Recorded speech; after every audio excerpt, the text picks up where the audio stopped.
하나님이 우리를 기억하신다, 당신을 기억하신다. 물론 지금 여러분에게 또 제 안에서 우리가 고백한 인사이지만 오늘 말씀에 고스란히 담겨져 있는 그런 부분인 것 같아요. 하나님이 우리를 기억하신다. 그리고 오늘 말씀을 통해서 하나님이 어떻게 한 사람을 위해 일하고 계신지, 그리고 그 사람을 기억하고 그 사람으로 하여금 죄에 매여 있고 또 어떤 악한 영적인 그런 권세에 사로잡혀 있고 때론 만몬, 물질적인 부분일 수도 있고 또 물리적인 진짜 어떤 차고에 매여 있다, 이렇게 표현을 했는데, 이런 감옥일 수 있고 우리를 가두려고 하는 것들 속에서 하나님은 우리를 그 상황 속에, 어려움 속에, 그 아픔 속에, 또한 그 답답함 속에 있는 우리를 어떻게 기억하시고 또 누구를 보내시고 또 그를 통해 또 어떻게 역사하시고 어떻게 자유롭게 하셨는가, 또 무엇으로 자유롭게 하셨는가.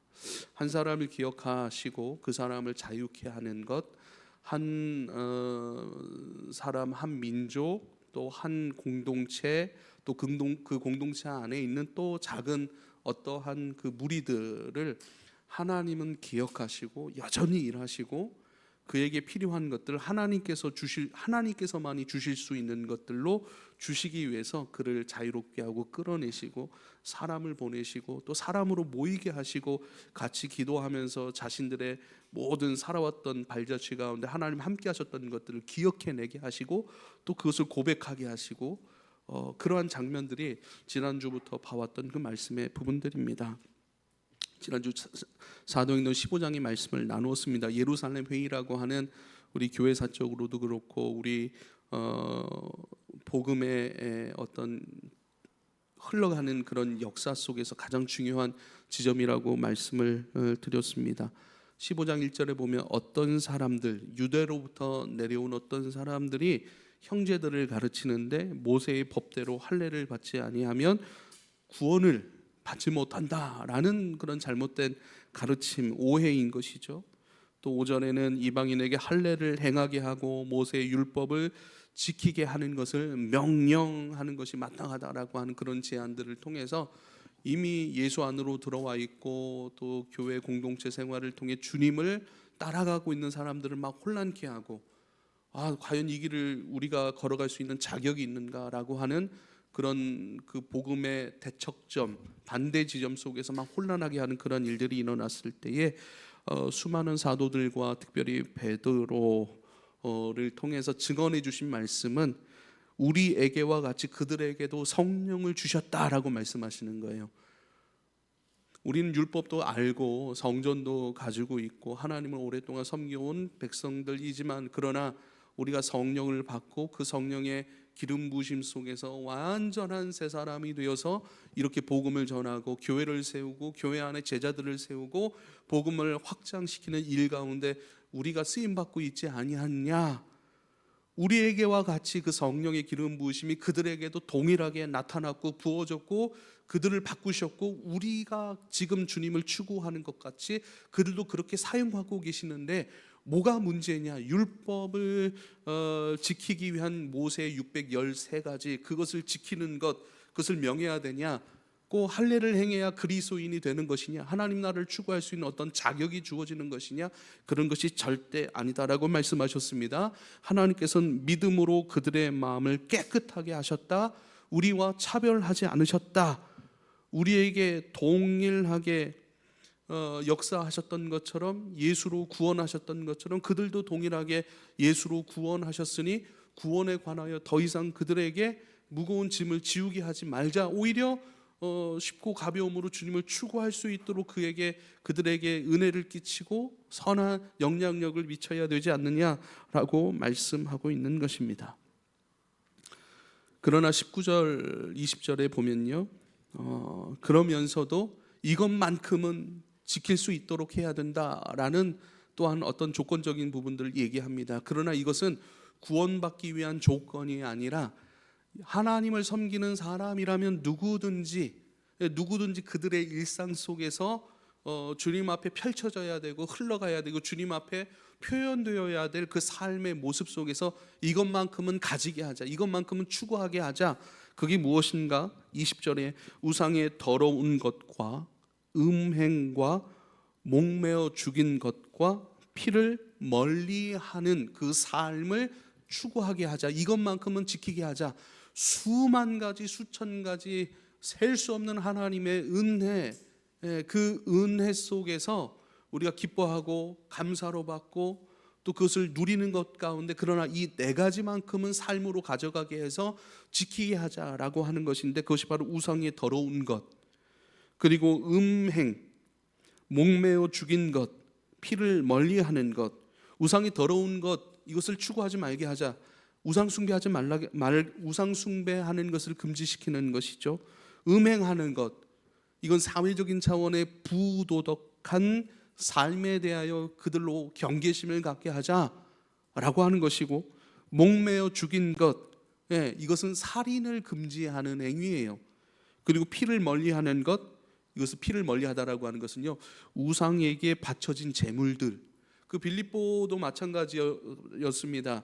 우상들을 섬기는 그런 우상의 문화들이 많았기 때문에 우상을 섬기면서 제물로 드려진 그 음식들이 막 넘쳐났다고요. 다 못 먹었어요. 그러니까 그것들이 아주 싼 가격에 시장에 탁 풀어지는 거예요. 여기서 우상에게 제물로 드려졌던 그것을 먹는 것, 그것을 피하게 하자. 그러니까 이것은 전부 다 우상 숭배 금지하고 부도덕한 그런 삶을 경계하게 하고 또 살인을 금지하고 우상에게 바쳐진 제물을 피하는 것, 이 전부 다 여러분 한마디로 얘기하면 생명 추구입니다. 하나님 나라 추구입니다. 하나님 사랑, 하나님께 예배, 하나님만 사랑, 하나님께만 예배하고 하나님만 추구하는 하나님 나라 추구요. 생명의 추구. 왜냐하면 하나님의 백성은 생명을 추구하는 사람들이기 때문입니다. 할렐루야. 생명을 죽이고 생명을 경시하고 그 생명을 힘들게 하고 어렵게 하는 삶이 아니라 오히려 생명이 되게 하고 생명으로 일어서고 회복하게 하고 생명으로 충만하게 하고 그 생명력 있는 기쁨과 즐거움과 감사로 주님을 따라가고 교회된 성도된 삶으로 살아가게 하는 것, 그러니까 생명 추구. 여러분 생명을 추구하는 자리에 서실 수 있길 바랍니다. 할렐루야. 한 사람, 한 영혼, 어떤 형편에 있던지 간에 어떤 형편으로서 뭔가 구분해내고 또 배제시키거나 또 차별하거나 또 그 영혼이 힘들고 어렵고 또 그 영혼을 이용해서 뭔가 내가 이익을 추구하는 그러한 문화가 아니라, 생명 자체를 소중하게 여기고 생명이 일어서고 회복되게 하신, 마치 죄와 사망으로 죽어버린 우리를 살리셨던 그리스도 예수의 생명사역, 복음의 사역, 그것과 갖고 또 그것을 잘 닮아내어서 생명을 복음으로 이끌어내는 것, 하나님 앞에 만나게 하여서 회복시키는, 또 하나님의 나라의 것들로 생명으로 채워져서 기쁨과 즐거움으로 그 길을 걸어갈 수 있게 하는 그 자리에 서실 수 있기를 부탁을 드립니다. 그러면서 이러한 과정을 지나면서 사도행전 15장 36절까지 오는 거예요. 며칠 후에 바울이 바나바더러 말하되 우리가 주의 말씀을 전한 각 성으로 다시 가서 형제들이 어떠한가 방문하자라고 얘기를 하는 거예요. 우리가 그동안 복음을 각 성 가운데 전하고 가르쳤고 교회를 세웠는데 이제 다시 그들을 찾아가서 그들의 삶이 어떤가, 그들의 형편이 어떤가, 복음을 전한 그대로의 그 복음을 가지고 복음 추구의 삶을 잘 살아가고 있는가, 어려움은 없는가, 힘들어하는 부분은 없는가, 부딪힘은 없는가, 그들 가운데 잘 되는 것들이 있다면 우리 가서 칭찬해주고 어려워하는 부분이 있다면 다시 우리가 복음으로 세워주자라고 하는 것, 우리가 그들을 다시 찾아가자, 그들이 어떠한가 방문하자. 이렇게 해서 사도행전 15장 36절로 이것을 시작으로 해서 바울의 선교 2차 전도 여행이 시작이 되는 거예요. 그렇게 2차 전도 여행을 결정하고 시작하면서, 그런데 어떻게 되냐 하면 16장 6절에 보면 성령이 아시아에서 말씀을 전하지 못하게 하셨다라고 얘기를 합니다. 이때 이 아시아 지역은 지금의 터키 지역을 중심으로 한 그 지역인데요. 그쪽 아시아 지역의 교회들을 방문하고 그 형제들을 방문하는 그 일들에 대해서 성령이 그 일들을 막으셨다라고 하는 것입니다. 여러분, 우리의 삶 가운데 성령이 막으셨다라고 하는 것은 성령이 의지를 가지고 계시고 성령이 계획한 것들이 있고 성령이 회복시키고 바꾸시고 하나님 나라의 생명 복음과 그 부유함 가운데 인도하시기 위한 영혼을 향한 주님의 계획표가 있고 그 계획을 이행하시는 거룩한 의지가 지금 우리 위에 계시다는 사실을 여러분 기억하실 수 있길 바랍니다. 할렐루야. 아무리 주의 일이더라도 내가 이렇게 해야지 라고 하는 것, 내 의지가 있잖아요. 그것도 선한 의지일 수 있어요. 그러나 내 의지 위에 성령의 의지가 있고 그 성령의 의지의 역사를 통해 때론 우리가 이것은 누가 봐도 복음 전하는 일이고 생명을 섬기는 일임에도 불구하고 막혀지는 그런 부분도 있음을 여러분 기억할 수 있길 바랍니다. 성령의 막으시는 성령의 의지로 역사하시는 부분이 있으므로 여러분, 우리는 기도해야 하고 우리는 말씀을 통해 들어야 하고 여러분, 내 의지를 내려놓을 줄 알아야 되고 하나님의 의지 안에서의 나의 의지가 되어서 흘러갈 수 있도록 끊임없이 여러분 신앙 주권, 이 삶의 주권적인 부분들을 주님 앞에 넘겨드리고 또 주님을 인정하는 것들이 여러분 필요한 줄 믿으실 수 있길 바랍니다. 그래서 듣는 거예요. 그래서 내 중심으로 살아가는 것이 아니라 주님을 듣는 거예요. 주님을 듣는다, 밖의 것들을 듣는다, 어떤 정보를 얻는다, 누군가의 권면을 듣는다, 이렇게 해야 된다라는 것을 듣고 배워야 된다라고 하는 것은 나 중심으로서는 살아갈 수가 없고 하나님이 움직이시는 그 의지가 있는데 그 의지 속에 우리는 쓰임받는 거룩한 그릇이고 내 인생이 쓰임받음으로써 빛나고 내 인생이 주님 앞에 붙들림으로써 그 의미로움으로 우리도 인도되고 있다는 사실을 여러분 믿으실 수 있기를 부탁을 드립니다. 그래서요, 그들이 부르기아 갈라디아 땅으로 다녀가 무시아 앞에 이르러 비두니아로 가고자 애쓰되 계속해서 여러 지역들을 계속 방문하고자 하고 두드리고자 합니다. 주님이 막으셨지만 다른 길이 있을 거야 라고 기도하면서 한 걸음 한 걸음 옮겨내고 두드리고자 하는 것이죠. 비두니아로 가고자 또 애를 씁니다. 어떻게 해서든 그곳에 형제들을 만나고 위로하고 그들을 살펴보기 위해서 애를 씁니다. 그런데 마찬가지로 예수의 영이 허락지 않습니다.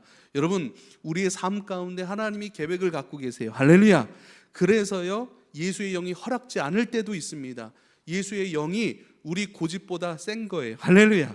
그것은요, 우리가 포기할 줄 알고 내려놔야 될 줄 알고 받아들여야 될 줄 아는 지혜가 있어야 함을 말씀하고 있는 거예요. 분별할 줄 알아야 되는 거예요. 아무리 이것이 주님의 이름으로 행하는 것이라 할지라도 예수의 영이 허락지 않는 것이 있으니 여러분, 우리의 의지를 좀 주님 앞에 내려놔야 되고 하나님의 의지, 그 생명의 의지 안에서의 의지로 사용할 줄 아는 겸손과 지혜가 다시 있어야 함을 재차 말씀을 드립니다.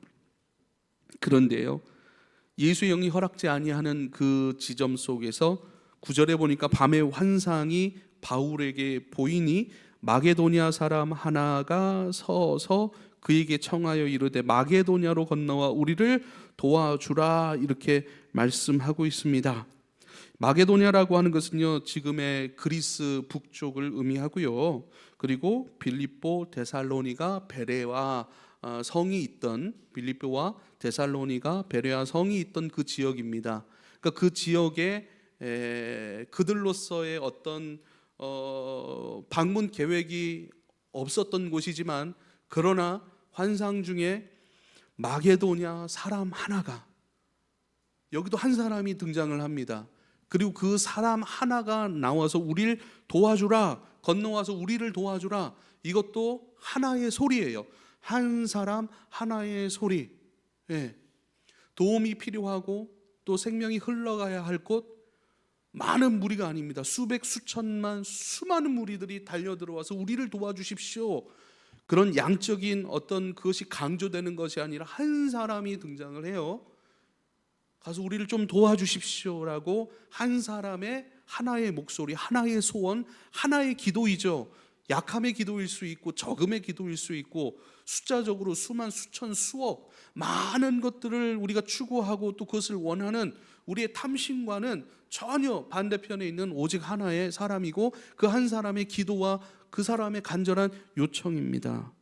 바울은 그것을 주목하기 시작하는 것이지요. 그리고 이제 바울이 10절에 보니까 마게도냐로 떠나기를 힘쓰고 이는 하나님이 저 사람들에게 복음을 전하라고 우리를 부르신 줄로 인정함이로라. 할렐루야. 여러분, 우리 삶에는 인정하는 일들이 많이 있어야 합니다. 하나님에 관하여, 하나님께 대하여 인정함이 있기를 축복합니다. 인정한다는 것은 무엇입니까? 사랑하는 여러분, 인정한다는 것은 받아들인다는 거예요. 내 마음을 닫아놓지 않고요, 이것은 이러하다라고 하는 그 생각으로 멈춰 있지 않고 그것으로 고집하지 아니하고 늘 열어놓는 거예요. 주께로 열어놓는 거예요. 우리의 모든 결정들을 주님께로 열어놔야 한다는 것입니다. 그러면서 오늘 말씀으로 쭉 돌아오면서 루디아라고 하는 한 사람을 만납니다. 13절을 보십시오. 안식일에 우리가 기도할 곳이 있을까 하여 문밭 강가에 나가 거기 앉아서 모인 여인들에게 말을 했다라고 얘기를 해요. 안식일입니다. 우리가 기도할 곳이 있을까 하여 그들이 거했던 곳 밖으로 나아가 강가에 나가서 여인들에게 묻는 거예요. 우리가 기도할 만한 처소가 있겠습니까? 라고 하는 것. 그러니까 여기서 기도하다, 그래서 기도해야 된다, 기도해야 이러한 역사가 일어납니다 라고 하는 쪽으로 또 빠지면 안 되는 것이죠.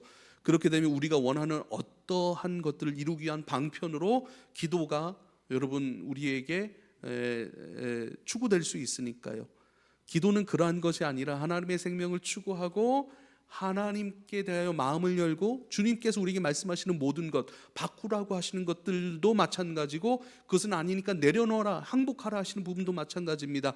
모든 부분에 대하여 하나님의 계획과 명령과 주님의 스케줄을 따라가려고 하는 하나님의 백성들의 일상 속에 나타나는 일들이 여러분 기도인 줄 믿으실 수 있길 바랍니다. 이 기도라고 하는 키워드가 또 나중에 이 뒷부분에 우리가 전하는 본문에 또 나오게 됩니다. 거기에서 두아디라시에 있는 자색 옷감 장사하는 하나님을 섬기는 루디아, 또 섬김이라고 하는 코드가 또 나옵니다. 다비다라고 하는 사람처럼, 고넬료라고 하는 사람처럼 하나님을 섬기는 루디아라고 하는 사람은요, 옷감 장사, 옷감 사업을 하는 여성 CEO였던 거예요. 이 사람이 이 여인이 그 말을 듣고 그들의 요청을 듣고 이제는 그들에게 주께서 그 마음을 열어 바울의 말을 따르게 하였다 그래요. 그리고 15절에 보니까요, 그와 그 집이 다 세례를 받고 우리에게 청하여 이르되 만일 나를 주 믿는 자로 알거든 내 집에 들어와 유하라 하고 강권하여 머물게 하더라 라고 하는 거예요. 그러니까 지금 하나님께서는 루디아라고 하는 CEO를 만나게 하시고 하나님을 섬기는 하나님의 여인을 만나게 하시고 그 여인의 집으로 들어가 머물게 하시고 거기서 쉬고 거기서 기도하고 거기서 예배하는 것, 거기서 안식을 취하고 또 식사를 대접받고 또 기도의 초소로 삼고 함께 예배하는 예배 공동체로 세워지는 것, 이게 교회인 거예요. 할렐루야. 교회가 시작이 되는 거예요. 가정교회, 가정공동체라고도 할 수 있고요. 근데 루디아의 집에는요, 루디아도 있었고 루디아의 친가족들도 있었을 것이고 루디아가 하는 그 사업 가운데 함께 일하는 사람들도 있을 것이고 또 루디아의 그 집안 일들을 돌아보는 그 노예들도 있었을 것이고 많은 사람들이 함께 공동체를 이루어서 그러한 장소였던 것이죠. 그런데 바울과 바나바로 하여금 그 집으로 인도하여서 그들과 함께 기도하고 함께 예배하고 함께 기도하고 함께 예배하는 교회로 시작을 하셨다라고 하는 것을 오늘 우리에게 말씀하시는 것입니다. 그러면서 또 한번 보세요. 16절에 보십시오. 우리가 기도하는 곳에 가다가 점치는 귀신들이 여종 하나를 만나니 그래요. 네. 루디아를 만나고 루디아의 집을 어떤 선교적인 전초 기지를 삼아서 또 우리가 기도할 곳, 또 우리 기도의 확장이라고 할 수 있겠죠. 우리가 끊임없이 주님과 만나고 주님과 교제하고 또 이 우리가 모여 있는 곳을 떠나 또 다른 차원의 어떤 주님과의 깊이 있는 관계가 필요했던 것이고, 그 시간 속에서 채워지고 인도받고자 했던 그 성령의 인도하심 속에 끊임없이 연결되고 깨어서 순종하고 걸어다니고 만나고 대화하고 있는 것이죠. 그런데 그곳에 귀신 들린 여종 하나를 만납니다. 이 사람은 점으로 그 주인에게 큰 이익을 주는 자라고 말씀합니다. 그 귀신 들린 여인을 만났는데 그 여인이 처음부터 이 사람은 점을 치고 또 그렇게 번 돈을 가지고 그 여종의 주인에게 이익을 주는 사람이구나라고 하는 것을 처음에는 몰랐을 거예요. 처음에는 계속 따라다녔다가 이것이 나중에 알아보니까 누구의 종이였었고, 또 귀신 들린 것을 통해 그것을 가지고 점을 쳐주고 뭐 어떤 미래를 이야기해주고 어떤 것들을 이렇게 얘기해주는 것으로 얻은 그 이익을 가지고 배를 불리는 사람이 있구나라고 하는 것을 알게 합니다. 17절에 그가 바울과 우리를 따라와 소리질러 이르되 이 사람은 지극히 높은 하나님의 종으로서 구원의 길을 너에게 전하는 자라, 이렇게 얘기를 하고 있죠. 귀신 들린 여종 하나가 계속 따라다닙니다. 지금 매여 있는 것이죠. 악한 영에 매여 있습니다. 귀신에 들려 있다 얘기합니다. 그러니까 귀신에 들려 있는 거예요. 귀신이 그의 생각도 감정도 그의 육체도 붙잡고 있는 거예요. 귀신에 매여 있는 상태인 것이죠. 귀신에게만 매여 있습니까? 귀신에게 매여 있어서 자기의 생각, 사랑하고자 하고 일상 속에서 기쁨과 즐거움을 누리고자 하고 우리도 똑같지 않아요. 내 인생은 이렇게 계획하고 내 인생이 이렇게 흘러가고 내 인생이 이렇게 취업하고 또 이렇게 가족들과 내 사랑하는 사람들에게 이렇게 복이 되고 또 이렇게 강건해지고 이러한 그 모든 일상에서 지금 우리처럼 이루어지고 있고 이렇게 할 거야, 이렇게 되고 싶어, 이러한 복된 삶을 살고 싶어, 그런 모든 소망도 꿈도 전부 다 여러분 귀신에게, 악한 영에게 사로잡혀 있어 매인 상태가 되었다는 것이죠. 그런데 그 사람이 점을 봐요. 누구에게 무언가를 얘기해줘요. 장래를 얘기해줘요. 좋은 것을 얘기해주고 좋지 않은 것도 얘기해줘요. 그 인생에 대한 많은 것들을 얘기해주면서 점을 쳐주면서 돈을 받습니다. 그 돈을 또 갈취하는 사람, 탈취하는 사람, 그 돈을 그 여종을 통하여서, 여인을 통해서 이득을 얻는 그 어떠한 힘과 권세가 있는 무리들에게 또 잡혀 있는 것이죠.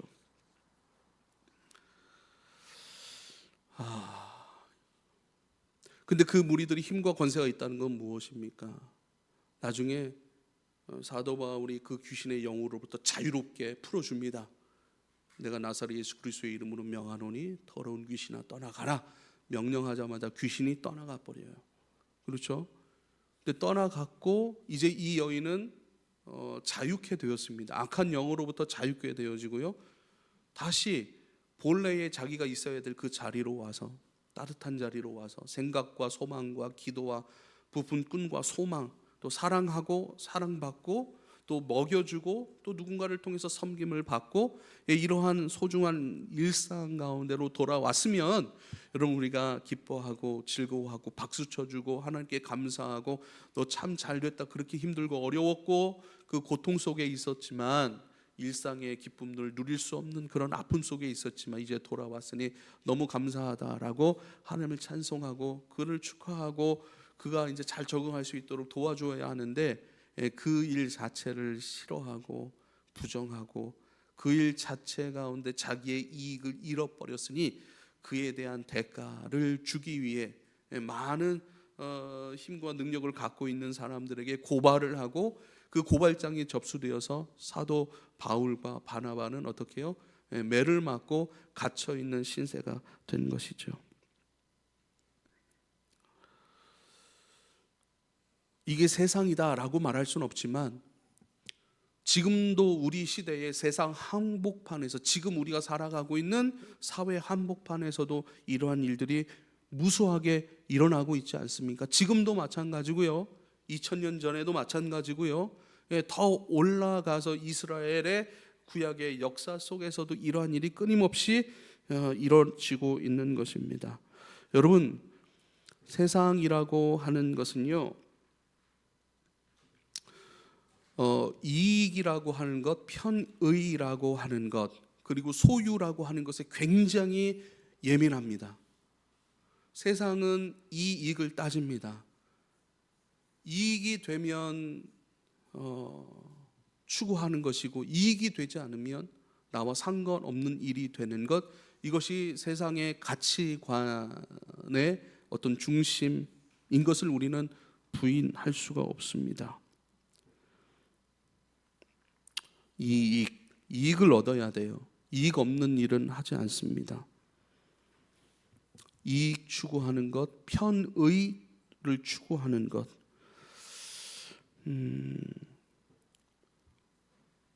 하도 많이 편의를 추구해요. 편의.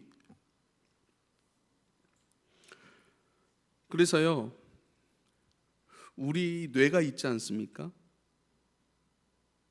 좌뇌는 이익을 추구한대요. 좌뇌는 이익을 추구하는 것에 있어서 익숙하고 그 기능을 가지고 있는 것이 좌뇌라고 합니다. 그리고 편의를 추구하는 것이 우뇌래요. 우뇌. 그러니까 좌뇌와 우뇌가 끊임없이 이익과 편의를 추구해서 나 중심으로 살아가게 하는 것, 이것이 우리의 육의 중심인 것이죠. 하도 그 편의를 추구하는 편의주의가 난무하니까요. 그래서 나온 단어가 공생입니다. 근데 공생도 두 가지 종류가 있더라고요. 상리공생이라고 하는 것이 있습니다. 서로 상호작용을 통해서 이익을 주고받음으로 말미암아 서로 함께 이익이 되게 하는 것이 바로 상리공생이라고 얘기를 합니다. 근데 이 상리공생, 공생조차도 또 여러분 편리공생이라고 하는 것이 있어요. 서로 또 영향을 주고받아요.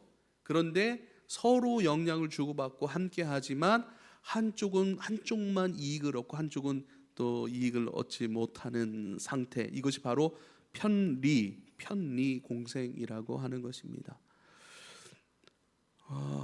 지금 이 유익이 되는가 또 편리한가 라고 하는 이 관점, 그리고 이것이 내 소유가 되는가 소유가 되지 않는가라고 하는 철저한 이 세상적 관점 속에서 세상은 지금 돌아가고 있습니다. 그게 바로 오늘의 모습이에요.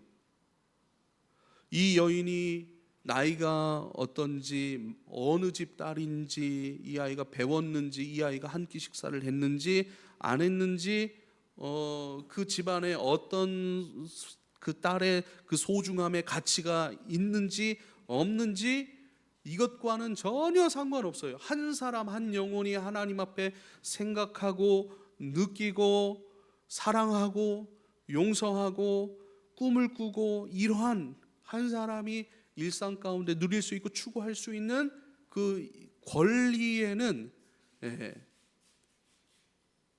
아무런 관심이 없어요. 단지 이 사람이 귀신 들렸는데 그 귀신 들림을 통해서 점을 쳐주고 그렇게 얻은 이익들을 내가 가질 수 있느냐 없느냐, 근데 그 이익을 이제는 가질 수 없게 되었어요. 귀신이 떠나갔기 때문이에요. 그 사람이 일상으로 돌아갔기 때문입니다. 그래서 그것에 고발을 하는 거예요. 내가 이를 통해 얻을 이익이 있고 그 이익을 통해서 내가 소유가 늘어가야 되고, 앞으로 이 여인을 통해서 몇 년간 혹은 몇십 년간 혹은 내가 죽기 직전에 혹은 내 자녀들에게까지도 이것을 물려줄 수 있는데 라고 하는 어마어마한 아주 세상적이고 탐욕적인 것으로 그 생각이 있기 때문에 바울과 바나바는 칭찬을 받아야 되고 너무나도 잘한 일이지만 그것을 가지고 고발을 하고 때리고 가둬둔단 말이죠. 나의 이익을 뺏어갖고 나의 소유를 뺏어갖고 어쩌면 뭐 요즘 철밥통이라고 하지 않습니까? 그냥 이 사람만 있으면은 내가 계속해서 돈을 버는 거예요. 편의주의. 잠시 우리가 한 가지 생각해 볼 부분들을, 우리가 AI 요즘에 많이, 여러분 AI를 선용하실 수 있기를 부탁을 드립니다. 우리가 AI를 왜 개발할까요? 더 나은 미래를 위해서. 인간이 뭘 얻기를 원해요. 사람이 어느 지점에 오르기를 원하고 뭘 얻기를 원하는 거예요. 어떤 만족과 유익과 어떤 것을 얻기를 원하는데 그 얻는 것에 있어서 편의를 제공하는 것이 AI고, 그 지점까지 올라가는 데 있어서 나에게 도움을 주고 더 빨리, 더 쉽게, 더 능력 있게, 더 높은 것으로 더 멀리 나아가기 위해서 이 AI가 필요하고 그것을 개발해 버린 거예요. 그러나 그렇게 편히 쉽게 내 것으로 얻고 내가 그리로 올라가기 위해서 여러분 그것을 끊임없이 AI를 만들고 그것을 사용한단 말이죠. 그렇게 사용할 때에 어떤 학자들은 그런 우려를 하더라고요. 우리의 생각이 멈춰버릴 수 있습니다. 어떤 대상을 두고 어떤 우리가 올라가야 될 지점을 두고 기도하고 그 과정 속에서 사람들과 합력하고 또 합력하는 과정 가운데 어떤 좋지 않은 일들도 마찰도 빚어질 수 있겠죠. 그 마찰을 해결하는 과정 속에서 고민하고 나를 내려놓고 따뜻한 용서를 베풀고 혹은 용기 있는 용서를 청할 줄 알고 혹은 그 일을 놓고 기도하고 또 그 고민 속에서 씨름하고 그 씨름하는 것 속에서 너무 힘들며 내 자신이 어떠한 연약함 가운데 있는지를 인식하고 그 인식 속에서 주님을 더 의지할 수 있고, 내가 그렇게 크고 대단한 존재가 아니구나, 나의 존재의 주인이 되신 하나님 앞에 겸손히 행하여 갈 수밖에 없는 존재이고, 또 그렇게 겸손히 행할 때에 내가 만나고 맛볼 수 있는 그런 하늘의 열매들, 이런 모든 과정들이 생략될 수 있는 가능성이 크다는 거예요. 그게 편의주의로 말미암아 오히려 인간의 생각, 느낌, 고민, 이 모든 것은 내 삶의, 내 인격의, 내 존재의 자연분이 되어서 우리가 그 속에서 성숙하고 성장하게 되어 가는데 그 모든 기회를 잃어버리고 그 과정들이 비껴나가게 되는 것이죠. 편리하면 된대요. 편의적으로 쉽게 얻을 수 있고 오를 수 있는 것들, 내 유익이 되는 것들, 아니면 상관없고 식의 비인간적인 그런 세상으로 계속 빠르게 움직여가고 있습니다. 저 많은 폭탄을 쏟아붓고 저 많은 재정을 투입하고 저 많은 젊은이들을 투입해서 지금도 죽어가는 일 가운데 왜 이렇게 경쟁을 합니까? 우리나라가 잘 살아야 된다는 거예요. 우리 민족이 잘 살아야 된다는 거예요. 우리 민족이 더 많은 유익을 얻고 손해를 보면 안 된다라고 하는 것 속에서 그것을 가지고 그들의 권력을 더 많이 누리는, 그것을 합리화시키는 방법인 것을 우리는 사실 다 알고 있어요. 그것 때문에 수많은 젊은이들이 전쟁터에 나가 쉽게 목숨을 잃고 쉽게 봉변을 당하고 그 아픔과 그 고통과 그 트라우마 속에서 고통의 시간들로 끊임없이 계속되어 가고 있는 것 아니겠습니까? 그러한 세상 가운데 하나님은 어떤 일을 하시는가? 그리고 하나님의 사람들은 무엇에 주목하는가? 우리가 큰 교회를 이룰까? 우리가 어마어마한 교회사에 남을 만한 어떠한 업적을 이룰 것인가? 우리가 막 넘치고 아주 깊이 내가 어떤 막 우리의 어떤 느낌적인 것들이 막 주님을 경험하고 이런 것도 아닙니다. 요즘에는 우리가 참 물론 뭐 어떤 조직이 있고 힘이 있고 섬기는 자들이 있고 재정이 있다라고 해서 여러분 우리가 너무나도 크고 화려한 것들을 좀 더 기도하면서 분별해야 될 필요가 있음을 좀 저는 느끼거든요. 그러니까 우리가 진짜 주님 안에서 가만히 말씀 앞에 묵상하고 말씀을 통해 주님을 보고 주님 안에서 열려진 그 눈으로 나를 헤아리고 감사하고 나를 내려놓는 그런 차분한 은혜들이 요즘에는 더 많이 필요하지 않을까 그런 생각을 해봐요. 요즘은 막 유튜브나 어디 나가면 번쩍번쩍대고 막 거기서 막 나를 잃어버린, 나를 느끼지 못하는 막 어떤 무아지경 속에서의 그런 모습들이 은혜라고 우리가 착각하진 않았으면 좋겠습니다. 그래서 막 카타르시스라고 하죠. 막 그런 것들의 은혜하고는 좀 다른 거예요. 다른 거예요. 은혜라고 하는 것은요, 이들이 매여 있든 매여 있지 않든 감사하고 한 걸음 한 걸음 주님의 뜻 안에서, 방향 안에서, 주님의 의지 속에서 움직이고자 분별하려고 하고, 차분히 듣고 차분히 만나고, 모든 것이 멈춰 있고 모든 것이 갇혀 있고 모든 것 가운데 매여 있을지라도 찬송과 기도로 주님을 향하고 주님을 바라고, 그런 은혜들이 지금 저와 여러분 가운데 많이 필요합니다. 세상은 편의를 추구합니다. 세상은 이익을 따집니다. 세상은 소유할 수 있느냐 없느냐로 나누어 주어서 모든 일의 동기가 거기서 시작이 되는 것이죠.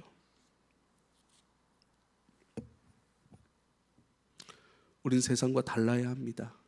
예수님의 사람들은 다르게 살아야 됩니다. 그래서 오늘 예수님의 사람은 어떻게 살아야 되는가? 편의, 유익, 이득, 또 소유할 수 있느냐 없느냐의 그것이 어떤 무엇을 이룰 수 있느냐라고 하는 것이 동기가 되지 아니하고, 주님이에요.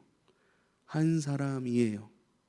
한 사람의 기도 하나, 그 작은 기도 하나, 그 작은 그 도움의 소리, 그리고 그렇게 매여 있는 한 여종을 향하여 이제는 사도 바울이 행한 일들이 나타나는 것이죠. 18절에 보니까 이같이 여러 날을 하는지라, 계속해서 바울과 바나바를 따라다니고 그 전도 선교하는 팀을 쫓아다니면서 소리 지르고, 그 소리 지르는 내용도 참 복음적이에요. 복음적이에요. 그런데요, 18절에 보니까 바울이 심히 괴로워하였더라.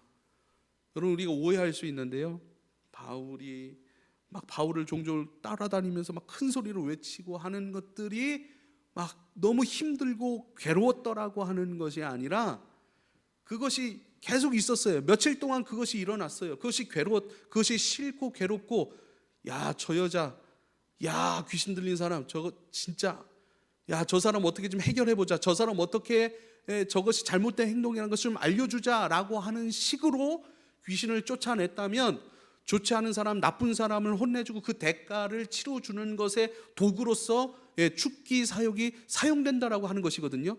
그게 아니에요. 어느 순간 그것이 마음을 친 거예요. 저의 외침, 큰 소리로 소리 지르는 것, 주님의 일을 하는데 바울의 마음을 뺏을 수는 없습니다. 바울의 정신을 뺏을 수도 없어요. 저 여인이 매여 있구나, 악한 영에 사로잡혀 지금 저렇게 행동하는구나. 그 속에서 바울은 바울의 길을 갑니다. 바나바도 마찬가지고요. 근데 어느 순간 들리는 거예요. 어느 순간 한 여인의 외침, 저 소리 지름, 그것이 나를 좀 살펴주십시오, 당신들이 말하고 있는 그 예수의 복음으로 나를 좀 자유케 해주십시오, 그것으로 나는 매였고 매인 삶으로 끊임없이 세상적 유익을 추구하되 그 유익을 또 나를 맨 자들, 나를 붙잡아 얽어맨 그 사람들에게 바쳐진 내 인생은 없고, 내 감정도 없고, 내 생각도 말할 수 없고, 느낌도 가질 수 없는 나를 좀 돌아봐 주십시오라고 하는 외침과 탄식으로 어느 순간 마음과 생각에 울려버린 거예요. 그리고 그 앞에 서고 그 앞에 예수의 이름으로, 예수의 권세로 선포하여 그를 자유롭게 해준 것이지요. 하나님의 사랑의 계획과 그 계획을 이행하시는 거룩한 의지 한복판에는 한 사람이 있었던 거예요. 한 사람이 복음을 듣고 자유해지는 것, 한 사람이 복음을 듣고 일상으로 돌아가는 것, 생각하고 느끼고 말하고 감사하고 기뻐하고 미소를 짓고 걸어다니고 섬길 수 있고 말 한마디 인사를 건넬 수 있는, 내 사랑하는 엄마 아빠 그 이름을 부르고 감사합니다라고 고백할 수 있고, 오늘 그냥 내가 한 끼 먹는 그 음식에 감사할 수 있고, 너무 맛있다, 야, 내가 이렇게 내 시간으로 사용할 수 있고 내 의지로 뭔가 작은 것 하나라도 행할 수 있는 그 일상의 자연스러움으로 돌아가는 그 일들을 하나님께서 선물로 주고자 하셨고, 바울과 바나바와 전도의 무리들을 보내셨고, 예, 그 일을 통해서 한 사람을 자유케 하신 거예요. 할렐루야. 그리고 이제는 갇혀서 감옥으로 들어가게 됩니다. 갇혀서 감옥에 들어가게 되는 그 순간 가운데 여러분, 이들이 뭘 하죠? 이들이 찬송합니다. 25절에 24절에 보니까 그가 이러한 명령을 받아 그들을 깊은 옥에 가두고 그 발을 착고에 든든히 채웠더라. 한밤중에 바울과 실라가 기도하고 하나님을 찬송하며 죄수들이 듣더라. 이렇게 말씀하고 있습니다. 바울과 실라가 기도하고 하나님을 찬송하며 죄수들이 들었더라. 누가 들어요? 그 찬송과 기도를 죄수들이 듣는 거예요. 이들은 지금 간수에게 든든히 지켜지고 있습니다. 옷을 찢어 벗기고 매로 침을 받고 이제는 옥에 가두어지고 여러분 착고에 채워져 깊은 옥에 갇힌 채, 깊은 옥이에요.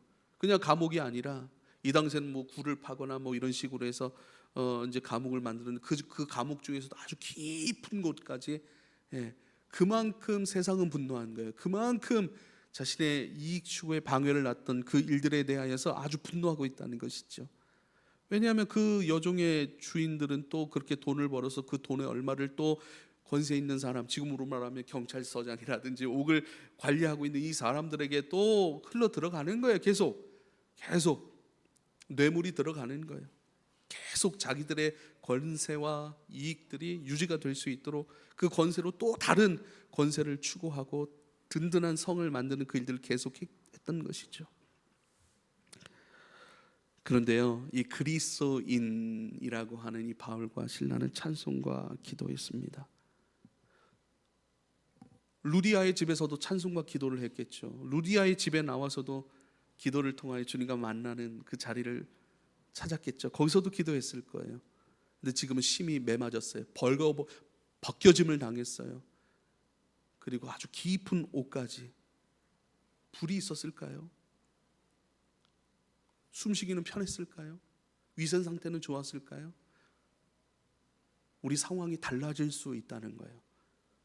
상황이 달라질 수 있다는 거예요. 상황은 달라지고 조건은 달라지고 환경도 내 의도대로 흘러가지 않을 수 있다는 것입니다.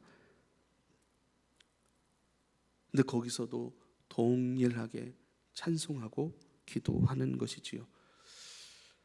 내 존재에 있어서 어떤 것이 낮아질 수도 있어요. 더 높아질 수도 있죠. 더 쌓아질 수도 있어요. 많이 소진되고 잃어버려질 수도 있습니다. 근데 그리스도인이라고 하는 것은요, 좀 많이 잃어버리고 내려놔져서 불편할 수도 있지만 그 불편함 가운데 있는 존재들이 아니라 불편하거나 편리해지거나 소유가 많거나 적거나 상황이 나아지거나 좋지 않아지거나 상관없어요. 여기서는 뭐 바울과 실라에게 뭐가 남은 일이 것이 있습니까? 자존심이 남았겠습니까? 뭐가 남았겠습니까? 체력이 남았겠습니까? 아니에요. 그냥 주님을 바라고 소망하고 내게 행하신 그 은혜의 일들, 아무런 구원을 얻기 위한 조건도 짐도 이렇게 해야 되라고 하는 그 어떤 것도 짊어주지 아니하신 하나님의 사랑에 감사하고 이미 그 사랑 때문에 이미 다 괜찮은 존재가 된 것이죠. 다 잃어버렸어요. 동역자도 만날 수 없는 깊은 옥에 갇혀 있는 상태. 그러나 찬송하고 기도했던 거예요.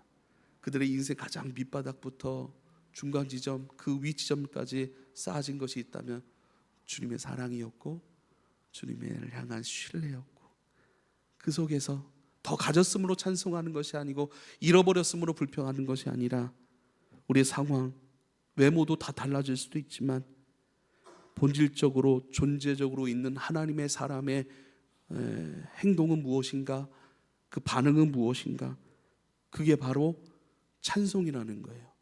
그게 바로 기도라고 하는 거예요.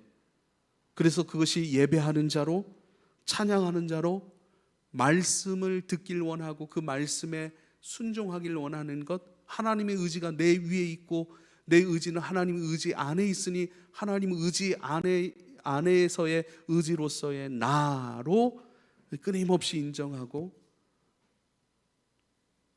그리고 그것이 예배이고 그것이 기도와 찬송으로 나타난 것입니다. 그리고 찬송과 기도 가운데 옥문이 흔들려요.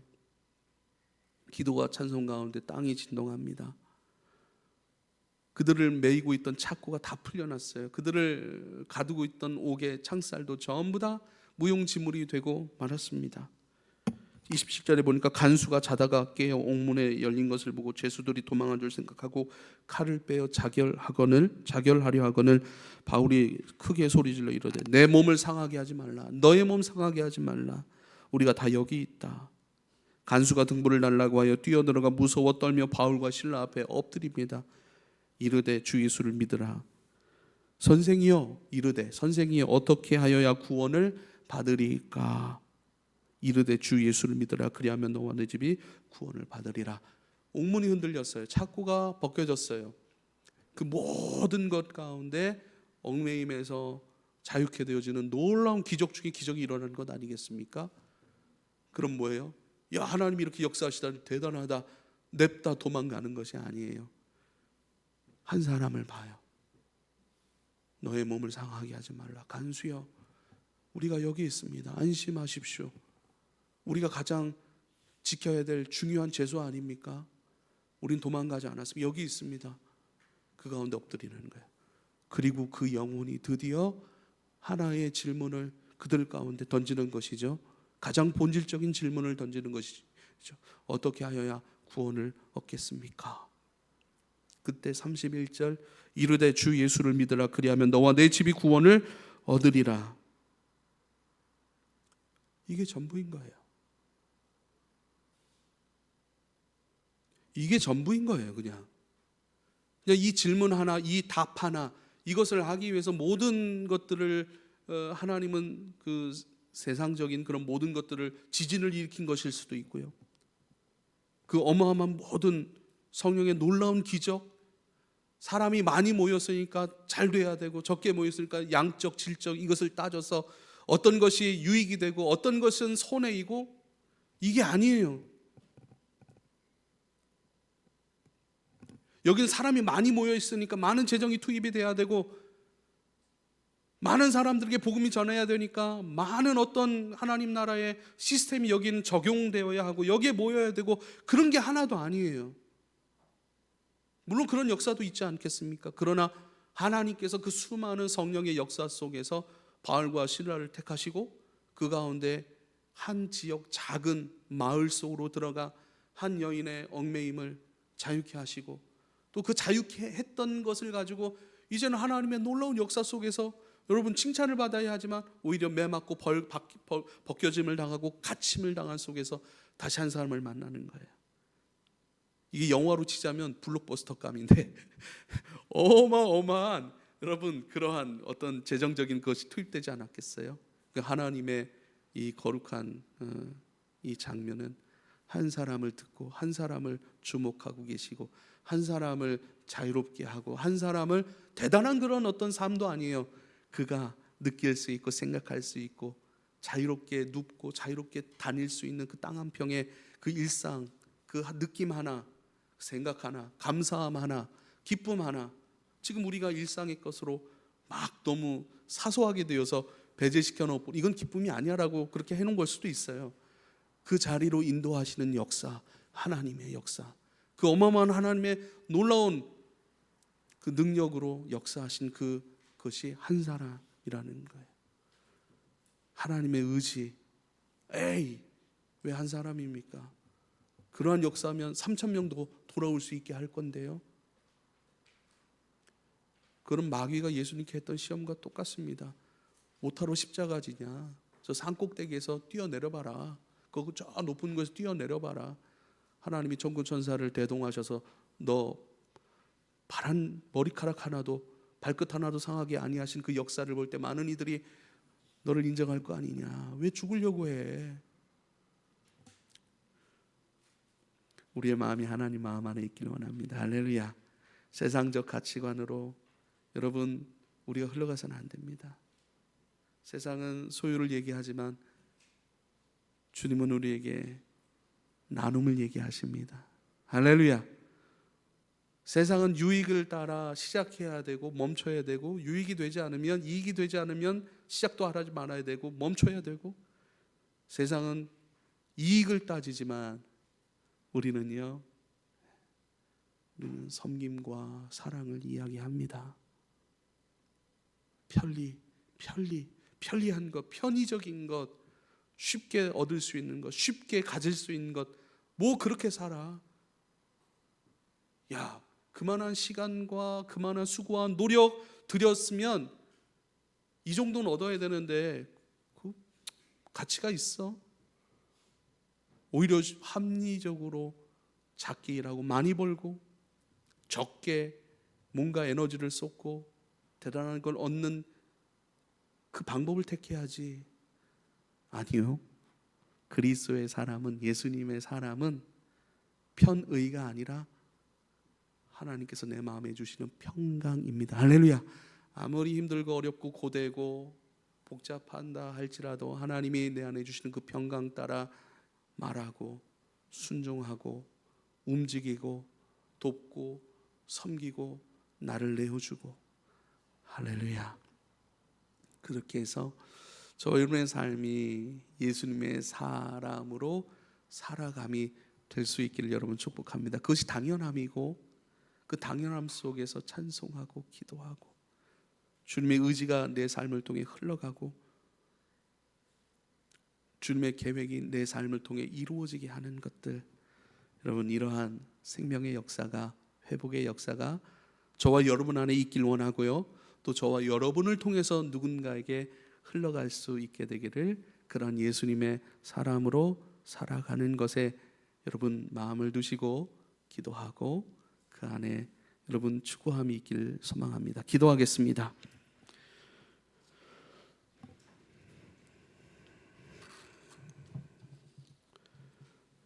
하나님은 크고 위대하시고 비교할 수 없는 영광 가운데 계신 분이라고 우리는 늘 생각하여, 하나님은 아주 원대하고 크고 교회사의 어떤 큰 업적으로 남길 만한 그 일들을 좋아하실 거라고 우리 스스로 합리화시키며, 또 하나님의 그 작은 그 세밀한 깊은 사랑을 만나지 않으려는 움직임들이 혹시 우리 안에 있습니까? 오히려 주님께서 한 여인에게 역사하시고 자유롭게 하셔서 그로 회복시키신 것이 일상, 감정 하나, 느낌 하나, 생각 하나, 감사의 고백 하나, 작은 섬김 하나, 섬김을 받음으로 감사하는 그 반응 하나였던 것처럼, 우리를 향하여 또 우리와 함께하는 이웃들을 향하여 이 세상을 향하여 하나님의 뜻과 의지와 움직임과 계획들 속에서 우리도 섬기고 사랑하고 주목하고 내어주고, 주님이여 말씀과 기도를 통하여 끊임없이 주님이 내 안에, 내가 주님 안에 거함으로 주님과 함께 움직여가는 놀라운 반응들이 우리 안에 넘쳐나게 하여 주옵소서. 모든 것 감사하며 예수님의 이름으로 기도하옵나이다.